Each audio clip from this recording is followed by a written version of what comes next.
My name is Elena Bradford. I was 34 when my world collapsed in one phone call. Ethan, my husband, my anchor. My reason was gone.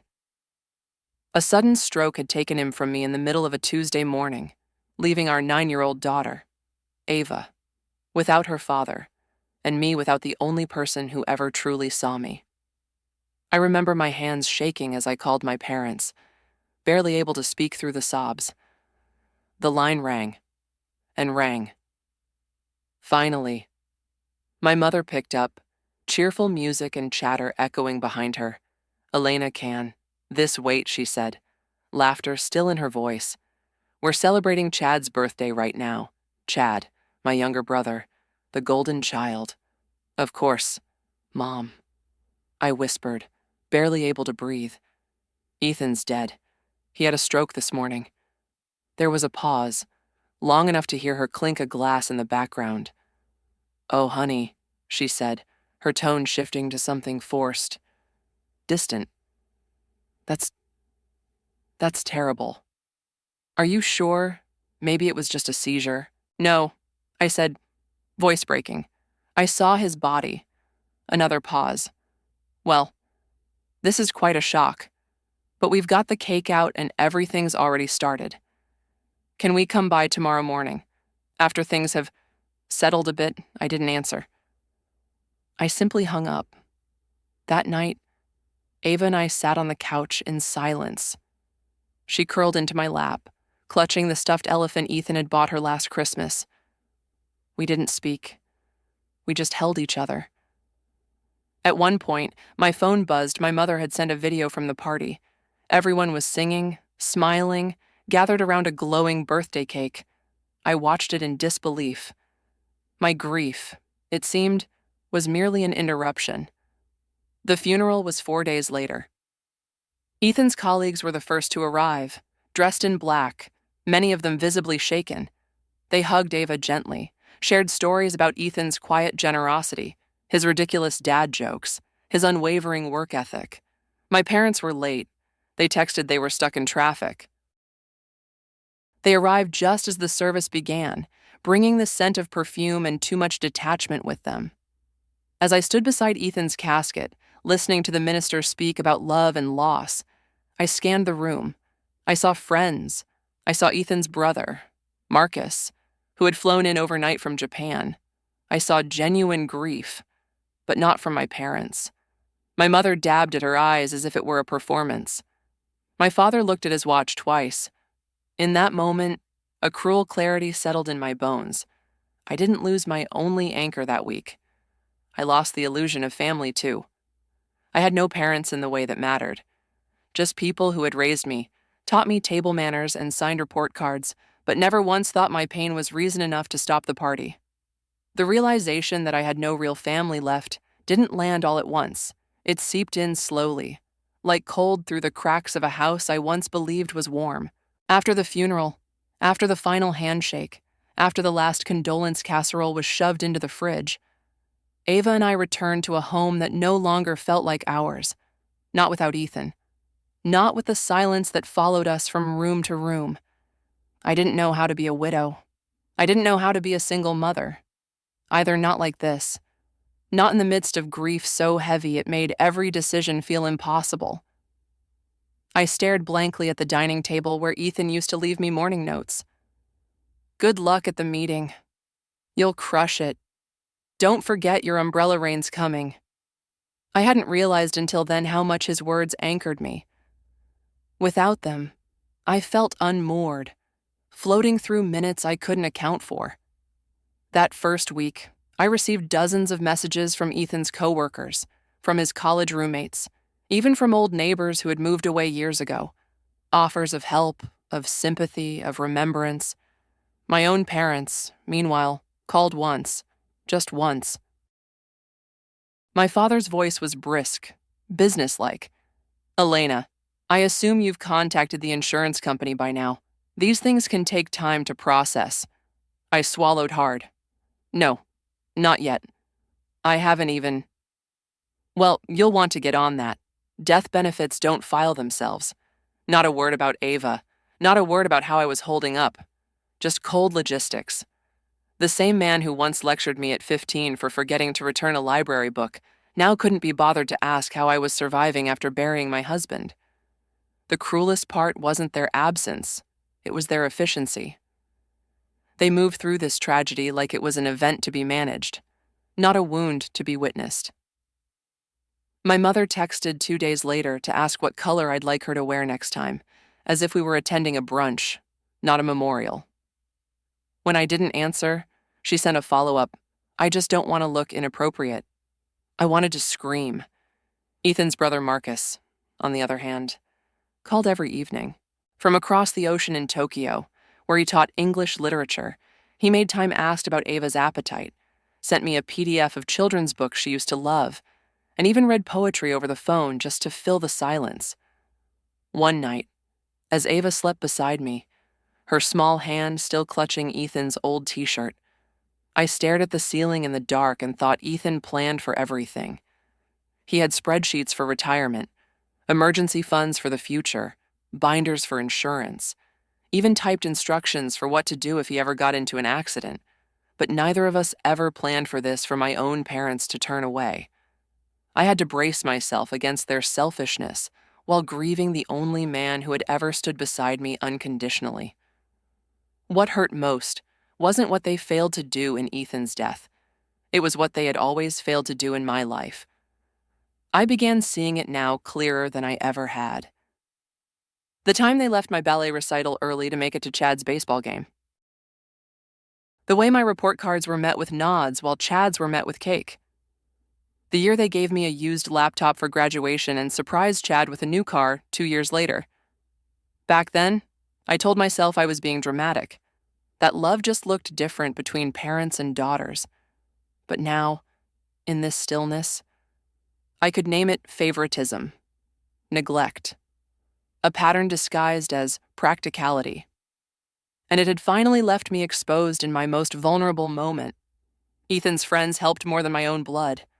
Our neighbor, Ms. Howard, brought over dinner every other night for the first week.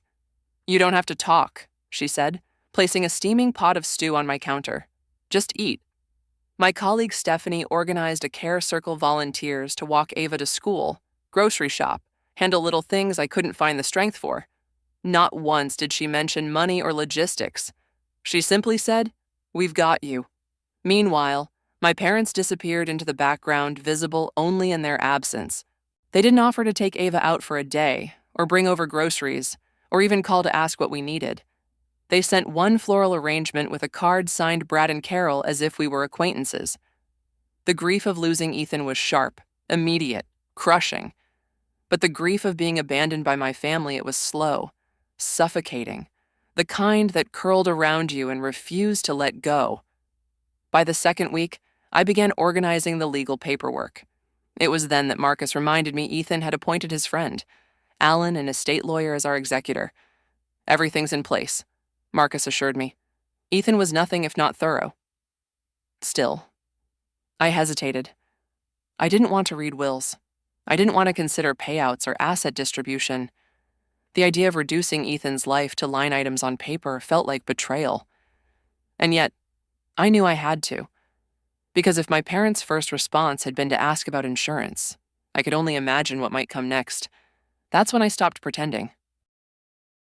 I stopped pretending that things would mend themselves. I stopped hoping for a phone call that would say, "We were wrong." Instead, I began preparing. Not just for legal clarity, but for emotional protection. Because grief had already taken Ethan. I wouldn't let it take Ava's future, too. I had told myself I was done pretending done, hoping my parents would suddenly become the people I needed them to be. But I hadn't expected their next visit to confirm just how far removed they were from the reality I was living.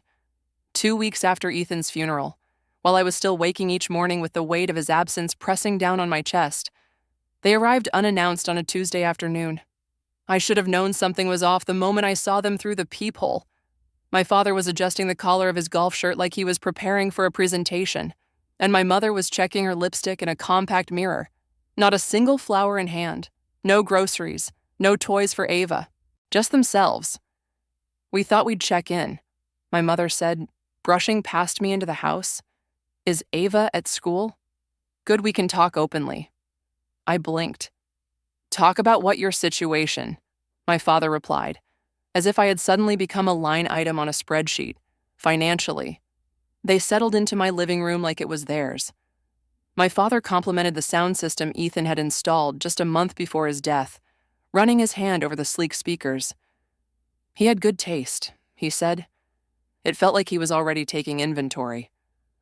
I brought them coffee out of habit, watching as they crossed their legs and sipped like guests at a brunch. Then came the shift. My father cleared his throat and set his mug down with precision. Elena, your mother and I are getting older. Our retirement portfolio took a hit during the last downturn. Medical costs. You understand? I said nothing.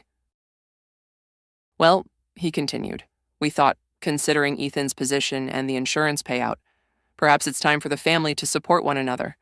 You're in a position to help. It took a full 10 seconds for the words to settle into meaning. I blinked at them. Are you asking me for money? Not just money, my mother said gently, like a nurse softening bad news. Support. We're family. And let's not forget Chad. He's been struggling since the gallery closed. Maybe you could help him get back on his feet. Chad. Of course. How much are you asking for? I asked, my voice quieter than I intended. My father leaned in slightly, encouraged. We were thinking, perhaps half of the insurance proceeds. That would set us up comfortably and still leave plenty for you and Ava. I stared at them. You want 50% of the money my husband left behind to care for his daughter after he died. Elena, my mother said, placing her hand on my knee. We raised you. We paid for your education. We helped with the down payment on this house. Isn't it fair that you give back now? I pulled away. You didn't show up when I needed you, I said, each word sharp and slow. You didn't even ask how Ava was coping. And now you're here asking for money as if Ethan's death is a lottery ticket. My father's mouth flattened. There's no need to be emotional. We're being practical. It's what Ethan would have wanted for family to be looked after. I stood. You don't get to speak for Ethan. He stood too. We're your parents. We deserve respect. Respect is earned, I said, trembling, and you've earned none.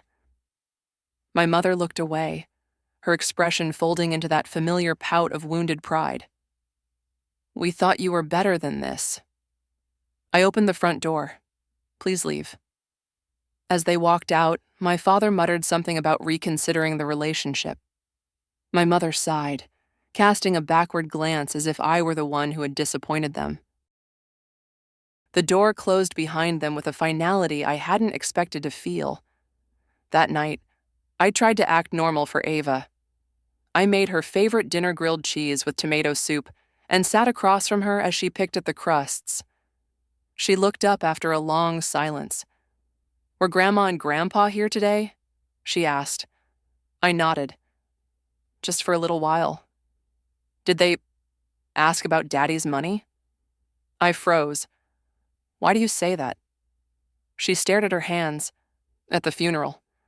I heard Grandpa tell Uncle Ray that we'd be taken care of now that Ethan's gone.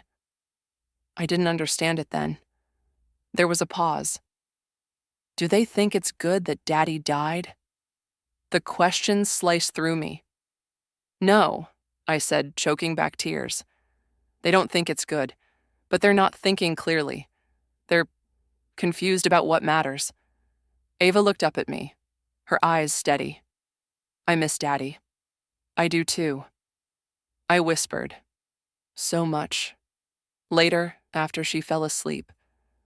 I sat in the living room in silence, not just grieving Ethan, but grieving the parents I had always hoped would someday show up. Now I saw them for what they were, not cruel, but transactional. Affection with strings, support with conditions, and I finally understood staying silent would make me complicit. This wasn't just about money. It was about dignity, about Ethan's memory, about Ava's future, and I would protect all three. I had made my decision. I would protect Ethan's legacy and Ava's future, even if it meant severing ties with the very people who brought me into this world. But I hadn't yet told Ava everything. She was more perceptive than I gave her credit for. Though, that evening, as we folded laundry in silence, she turned to me and said, "I want to come with you on Sunday." I looked at her. "To Grandma and Grandpa's." She nodded. "If they're going to talk about Daddy's money again, I think I should be there. It's about me too." At first, I hesitated. She was only 9. But something in her tone measured, calm, determined made me pause. I saw Ethan in her then. The quiet strength. The quiet fire. "Okay," I said finally. "But only if you're sure." "I'm sure," she said. "I have something to give them." She didn't elaborate, and I didn't press. That night, I saw her at her desk, hunched over papers with markers and colored pencils. She folded a sheet carefully, slipped it into a manila envelope, and sealed it with tape. On the front, she wrote in large, neat letters, "For Grandma and Grandpa." On Sunday, as we pulled into the driveway of the house I grew up in, I felt a familiar weight settle in my chest. The yard was trimmed, the porch swept, but everything felt staged like a set built for control. Ava clutched her envelope tightly. "Ready?" I asked. She nodded. "Let's go." Inside, the living room was already full. My aunts and uncles sat in a semicircle like a jury, with my parents at the helm. Chad was nowhere to be seen, which didn't surprise me. He rarely showed up unless there was praise or profit involved. My father stood as we entered, gesturing to the empty chairs. "Thank you for coming, Elena. We think this will be a productive discussion." "I'm standing," I said calmly. "And so is Ava. She has something she wants to say too." My mother glanced at her with a smile too tight to be sincere. "Sweetheart, the grown-ups are talking today. If it's not appropriate for Ava to hear," I interrupted, "then it's not appropriate for you to be asking. She has a right to know how you view her future." There was an awkward silence. My father cleared his throat and launched into his usual speech how they had supported me, how they deserved a portion of the insurance as recognition for their efforts, and how helping Chad would honor Ethan's memory. Then he handed me a typed sheet complete with percentages and projected dollar amounts. They wanted 50% of the insurance payout for themselves and another 15% for Chad. 65% of what Ethan left for our daughter. I didn't react. Not yet. Instead, I took a deep breath and reached into my bag, pulling out Ethan's letter, the one he wrote 3 months before he died. "Ethan knew this day might come," I said, "and he made his wishes very clear." I read aloud the paragraph where Ethan warned of my father's past attempts to solicit money, and where he explicitly stated, "Your parents have made poor financial choices for years. Lily's future cannot be compromised to bail them out." There was a visible shift in the room. Even my Aunt Karen looked away. My mother paled, before anyone could respond. Ava stepped forward. "I have something too," she said, holding up her envelope. "It's from me and Daddy." My father opened his mouth to protest, but Ava walked to him and handed it over. "Please read it," she said softly, out loud. My father hesitated, then unfolded the page. The room fell silent as his eyes scanned the heading, "Invoice for Love and Support." Below were hand-drawn lines itemizing moments of care. "Being there when Daddy died. $0 not provided." "Helping Mommy when she cried. $0 not provided." "Hugging me when I missed Daddy. $0 not provided." "Checking if I was okay. $0 not provided." "Being real grandparents. Priceless but not earned." At the bottom was a bold total amount owed, $0 amount earned, $0. The silence in that room was absolute. Ava turned back to them. "You came for money," she said, "but this is what you earned." My mother began to cry loudly, dramatically, but no one moved. My father's hands trembled as he folded the paper. For the first time, he looked old. We're done here, I said quietly. No shouting, no swearing, just truth, spoken clearly and without apology. I took Ava's hand, and together, we walked out. In the car. Ava turned to me. Was I too harsh? No, I said, voice shaking. You were brave, and you were right. That day, a child delivered the truth no adult in that room had dared to say. And the sound of that truth was louder than any demand, any inheritance, or any apology that might come too late. The silence after the confrontation was deafening, but it was the kind I needed. As Ava and I drove away from my parents' house, I felt something deep inside begin to settle. Not peace, not yet, but clarity. And that clarity became the foundation for the next steps I knew I had to take. The very next morning, I called Thomas, Ethan's lawyer and longtime friend, and told him everything what had been said, what had been demanded, and what Ava had so bravely delivered. Thomas listened quietly, then assured me, once again, that Ethan's arrangements were airtight. Your parents have no legal claim, he said firmly. None. Ethan made sure of that. Even so, he recommended I formally block all financial inquiries and log the incident for legal documentation. He also advised me to limit direct contact going forward, at least until emotions cooled or revealed their true nature. I agreed. So I stopped answering calls. I blocked numbers. I set firm, written boundaries. My message was simple unless there was acknowledgement of harm and a willingness to change. There was nothing to discuss. This wasn't revenge. It was protection. It was peace, hard-earned and necessary. The shift from my parents was swift and predictable. Within days, they transitioned from entitled accusers to wounded victims. My mother sent a text, I can't believe our own daughter would humiliate us in front of family. My father followed with, you've made your choice. Don't expect us to sit by while you destroy what's left of this family. But I knew the difference now. They weren't grieving the loss of connection. They were grieving the loss of control. Marcus arrived 3 days later. He had flown in from Japan earlier than planned, suitcase still bearing airline tags and jet lag clinging to his eyes. When I opened the door, he didn't say a word, just pulled me into a long, wordless hug. I'm staying, he said simply, and he did. For 3 months. Marcus moved into the guest room and became a steady presence in our home. He walked Ava to school, helped with homework, cooked Ethan's favorite chili on weekends. In him, Ava found a link to her father's spirit. In him, I found a kind of safety I hadn't realized I'd been living without. One evening, as we sat on the porch watching the sky fade into a soft spring dusk, Ava turned to me. Mom, she said, do you think people can change if they really want to? I hesitated. Sometimes, I said. Why? She looked down at her hands. Because I think maybe Grandma and Grandpa want to say sorry. Not for money this time. Just sorry. That night, I found a letter on the front step. No return address, but I recognized the handwriting. My mother's. Dear Elena and Ava. It began. We know we've hurt you. We know we've failed to show up when it mattered most. There are no excuses, only regret. They didn't ask for money. They didn't even ask for forgiveness. They asked for a chance to see Ava sometime, even briefly, if she wants it, in a public place, with your permission.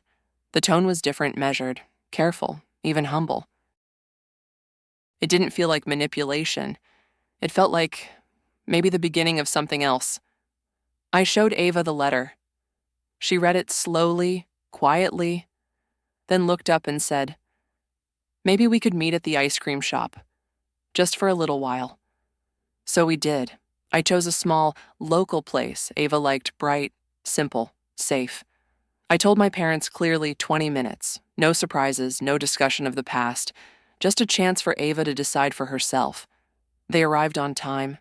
No fanfare, no tears. My mother brought a book about astronomy, Ava's current obsession. My father asked about school. They didn't bring up Ethan, or money, or themselves. And for the first time in my life, I saw something unfamiliar on their faces: restraint. We didn't hug, we didn't make promises, but we sat together. We watched Ava eat mint chip with rainbow sprinkles. And when the time came, we stood and said goodbye. My father didn't ask to meet again. He simply said, "Thank you." That night, as I tucked Ava into bed, she whispered, "I think they're trying." I nodded. Maybe. But trying isn't the same as changing, and we wait for change, not words.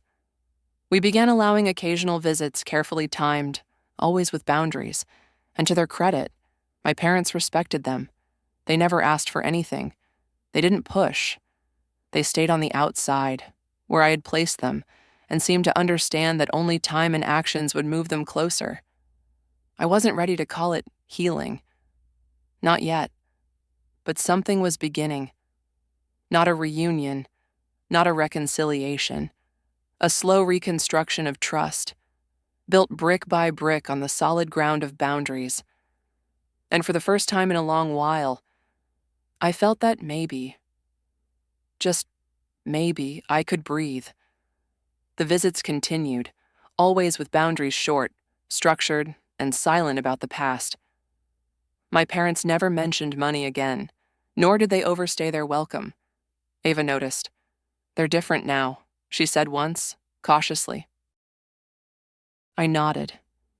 Maybe, but change is proven, not promised. That spring, while reviewing Ethan's documents, I found one last letter, folded neatly, in his handwriting. "Elena, if you're reading this, it means life turned in ways we never planned. But knowing you, you've already held it together. You always do. I want you to remember, quiet strength is still strength. The kind people overlook. But I never did. I wept. Not just for the loss, but for the love that kept living beyond him. On the anniversary of his death, we held a memorial Ethan-style, barbecue, music, laughter. Ethan's parents brought photo albums. Marcus told stories that made us laugh until we cried. And Ava, in her favorite blue dress, passed out cookies she'd baked using Ethan's old recipe. My parents attended but stayed quietly in the background. My mother brought a photo of Ethan from his graduation. My father helped fold chairs after everyone left. They didn't try to reclaim a role. They simply showed up. And for the first time, that was enough. Later that night, Ava and I walked to the lake. It was where Ethan used to take her on Sunday mornings to skip stones and whisper dreams. She took my hand. "Mom," she said, "I think Daddy's last gift wasn't the money or the letters." I looked down. "No," she shook her head. "It was teaching us to protect what matters, even if it's hard." I pulled her close. "Yes, baby. That's exactly it." That lesson became the core of everything that followed. I launched the scholarship Ethan once dreamed of, supporting students who were overlooked but quietly extraordinary. Ava began to grow into herself, not with approval from others, but with confidence rooted in who she was. Strong, compassionate, unapologetically whole. As for my parents, they never returned to who they once were, but they tried, and I let their efforts speak louder than their apologies. We allowed small visits, only when Ava wanted them. We didn't forget the past, but we no longer lived inside it. I don't seek approval anymore. I don't measure worth by who notices or understands. Ethan taught me, and Ava reminded me, your value isn't something others give you. It's something you decide to carry. So I closed the door on the house that once defined me, not in anger, not in sorrow, but in quiet, steady certainty. Because dignity doesn't need recognition. It just walks forward.